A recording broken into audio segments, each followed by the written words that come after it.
বাঁকুড়া জেলার বিষ্ণুপুর পাঞ্চেত বন বিভাগের মধ্যে রয়েছে জয়পুরের জঙ্গল। এই জঙ্গলে বছরের বিভিন্ন সময় হাতির দল আসে খাবারের সন্ধানে। ১.৫ মাস আগেও এলাকায় চাষের ক্ষতি করে হাতির দল ফিরে গেছে মেদিনীপুর জঙ্গল থেকে। ১.৫ মাস পর আবারও খাবারের সন্ধানে আজ ভোর রাতে ৮ শাবক নিয়ে ৫২ থেকে ৫৩টি হাতির একটি দল বিষ্ণুপুরের জঙ্গল হয়ে জয়পুরের জঙ্গলে প্রবেশ করল। আর এতেই রাতের ঘুম উড়েছে জঙ্গল তীরবর্তী এলাকার মানুষজন ও কৃষকদের। কৃষকরা জমিতে রবি শস্য চাষ করেছে। মাঠের পর মাঠ পড়ে রয়েছে ধান, চাষ করা হয়েছে আলু। এই বিশাল সংখ্যক হাতি জঙ্গল থেকে লোকালয়ে চলে এলে কৃষকদের ব্যাপক ক্ষতি হবে। অন্যদিকে জঙ্গল তীরবর্তী এলাকার মানুষজনদের সতর্ক করে মাইকিং করছে বন দপ্তর। বন দপ্তরের পক্ষ থেকে জানানো হয়েছে, শীতকাল হওয়ার কারণে অত্যাধিক পরিমাণে কুয়াশা হওয়ায় সকাল সন্ধ্যায়, সুতরাং হাতি নিয়ন্ত্রণ করতে একটু সমস্যা হবে। মানুষ যাতে জঙ্গল তীরবর্তী এলাকায় না যায়। তবে হাতির হানায় চাষের ক্ষতি হলে বন দপ্তরের নিয়ম অনুযায়ী সকলকে ক্ষতিপূরণ দেওয়া হবে।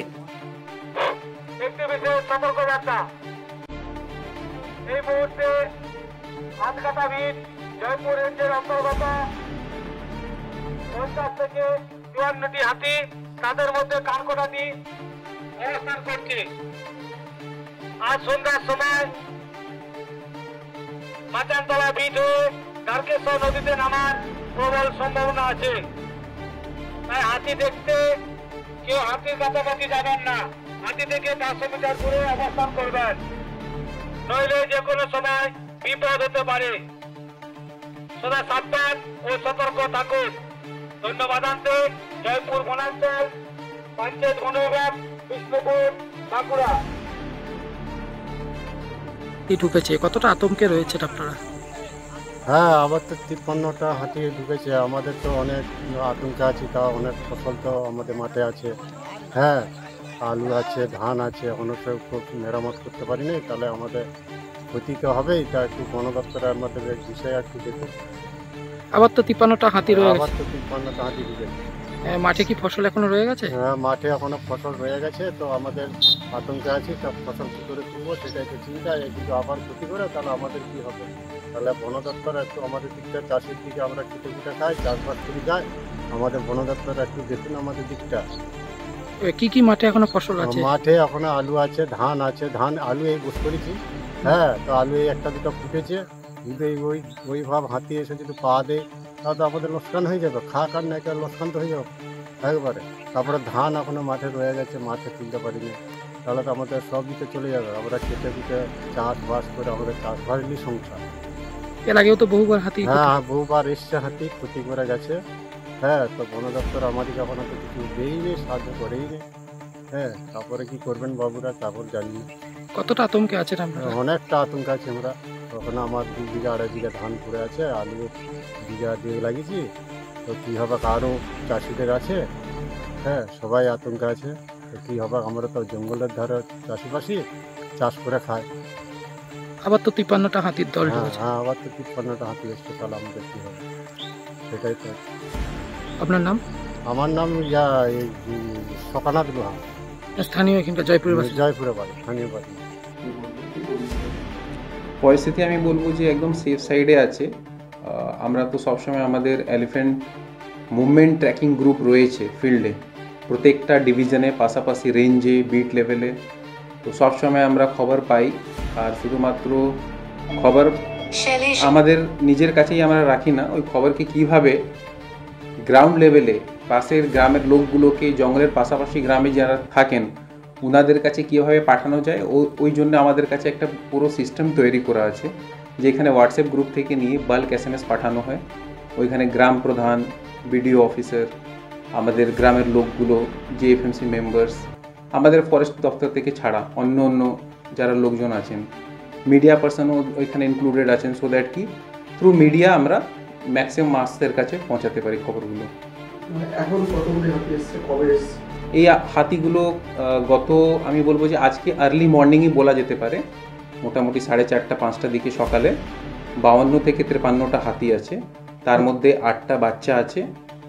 তো এই হাতিগুলো বর্তমানে আপনার আধকাটা বিট জয়পুর রেঞ্জের জুরিসডিকশনের আন্ডারে, উপর জগন্নাথপুরের আন্ডারে রয়েছে। কোথা থেকে এসেছে? রূপনারায়ণ ডিভিশন থেকে এসছে। কি কারণে এই হাতিগুলো বারবার এই এলাকায়? এইটা দেখুন, জঙ্গল হাতিদেরই বসবাস। তো আমি বলবো যে হাতি একটা লার্জ রেঞ্জ অ্যানিমাল আছে, ওর মুভমেন্ট খুব বেশি হয়। আর এত বড় হার্ডকে খাওয়ার জন্য যা অ্যাবিলিটি আছে জঙ্গলে, যদি 50টা হাতি আছে, তো আমাদের জঙ্গল যেভাবে রয়েছে, আমাদের ওদের একটা করিডোর আছে, এই করিডোরের মধ্যে ওরা প্রত্যেক সময় অনুযায়ী ওদের একটা শিডিউল আছে।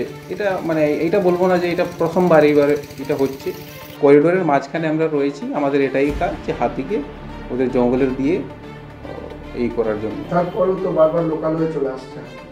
না দেখুন, আমি বলবো যে লোকাল হয়ে যেহেতু জঙ্গলের স্ট্রাকচারগুলো অনেকটাই চেঞ্জ হয়েছে, এখন একদম কন্টিনিউয়াস জঙ্গল নেই, মাঝখানে নন ফরেস্ট এলাকাগুলো রয়েছে।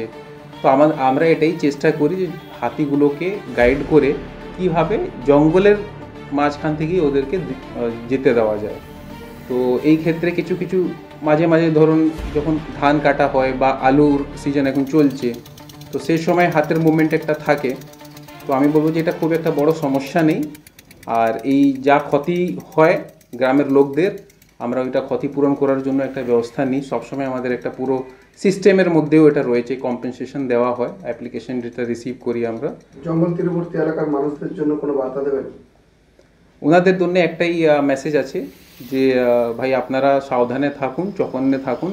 এই শীতকালের সময় আমি বলবো যে অনেকবার এটাও হয় যে আমাদের নিজের যে এলিফ্যান্ট মুভমেন্ট ট্র্যাকিং গ্রুপ যারা জঙ্গলে সবসময় হাতিদের সঙ্গে থাকে, ওরাও কিন্তু বুঝতে পারে না, যেহেতু কুয়াশা এত বেশি থাকে, তো খুব একটা রিস্ক না নিয়ে ওরা খুব একটা, যেমন সামার কালে ওরা যত কাছে যেতে পারে, এই সময় ওটা হয় না। তো কোনো সময় এটাও হতে পারে যে ওদের চোখ থেকে যদি কিছু মিস হয়ে যায়, তাহলে কবার এই ক্যালকুলেশন, যেমন আমি আপনাকে বললাম 52টা, হয়তো 53টা 54টা হতে পারে, হয়তো 1-2টো হাতি যেই পার্টিকুলার লোকেশনটা আমি বললাম ওর পাশাপাশিও হতে পারে। তো এইগুলো জিনিসগুলো হয় যেটা আমাদের হাতেও কিন্তু নেই। অলদো কি আমরা সবসময় চকন্ন রয়েছি, তো আর্লি মর্নিং বা লেট ইভিনিং জঙ্গলে যাওয়াটা কিন্তু একদম অ্যাভয়েড করুন, এটা মানে অ্যাডভাইসেবল নেই। বীরেন কুমার শর্মা, এডিএফও পাঞ্চেত। নবরূপে নবসাজে, কপালে সিঁদুর, পরনে শাড়ি, নিত্য নতুন গহনা মানেই ঘোষ জুয়েলারি। সাজাবো তোমায় যতনে, সেরা জিনিস সঠিক দামে, কথা নয় কাজে। সরকারি চিহ্নিত লাইসেন্স প্রাপ্ত 916 হলমার্ক সোনার গহনা, রূপার গহনা ও গ্রহরত্নের এক বিশ্বস্ত প্রতিষ্ঠান। আমাদের ঠিকানা কামারপুকুর, নতুন চটি, হুগলি। ফোন নম্বর 9830560837 অথবা 9732964460। আমাদের আরো একটি ঠিকানা কোতুলপুর, আনন্দপল্লী, বাঁকুড়া। ফোন নম্বর 9830560837 অথবা 95648453222।